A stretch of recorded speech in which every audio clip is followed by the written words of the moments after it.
Indus water treaty abeyance में जाने के बाद अब भारत चिनाब रिवर के वाटर को डाइवर्ट करने का प्लान कर रहा है।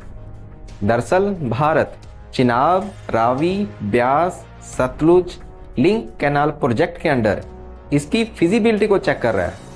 यानी कि भारत इस समय ये देख रहा है कि किस तरह से चिनाब रिवर के वाटर को डाइवर्ट करके इसके वाटर को पंजाब, हरियाणा, दिल्ली, राजस्थान जैसे एरियाज में जहां पर पानी की किल्लत है वहां पर पहुंचाया जा सके, जिस पर पाकिस्तान की तरफ से भी ऐतराज आने शुरू हो चुके हैं।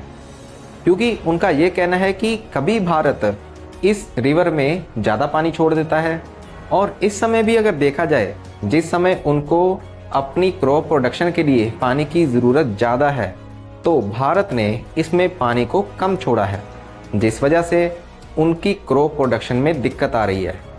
क्योंकि पहलगाम टेरर अटैक के बाद से भारत ने इंडस वाटर ट्रीटी को अबेयंस में डाल दिया था और भारत की तरफ से ये क्लियर स्टांस है कि जब तक पाकिस्तान अपनी तरफ से आतंकवाद को नहीं रोकता तब तक भारत किसी भी तरह का समझौता पाकिस्तान के साथ नहीं करेगा।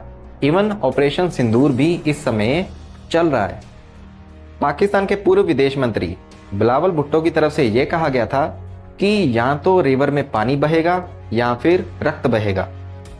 भारत पहले ही अपनी तरफ से ये क्लियर कर चुका है कि वाटर और ब्लड एक साथ नहीं बह सकते, कि एक तरफ तो आप पानी का इस्तेमाल करो और दूसरी तरफ आप भारत के लोगों का रक्त भी बहाओ।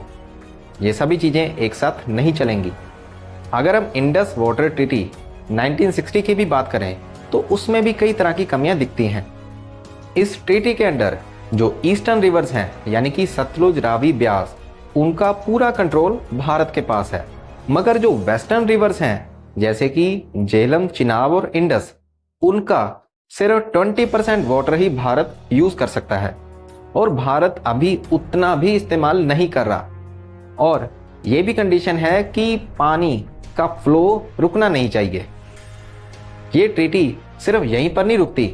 इस ट्रीटी के अंडर पाकिस्तान को करीब 62 मिलियन पाउंड्स भी दिए गए थे ताकि वो अपने इरिगेशन इंफ्रास्ट्रक्चर प्रोजेक्ट्स को कंप्लीट कर सके और ये पेमेंट भारत की तरफ से 10 इंस्टॉलमेंट्स में की गई थी।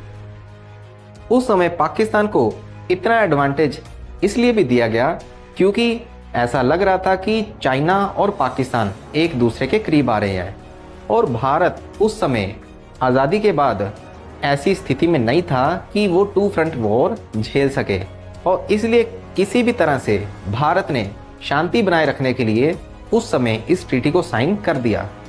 मगर तब के भारत और अब के भारत में काफ़ी फ़र्क है।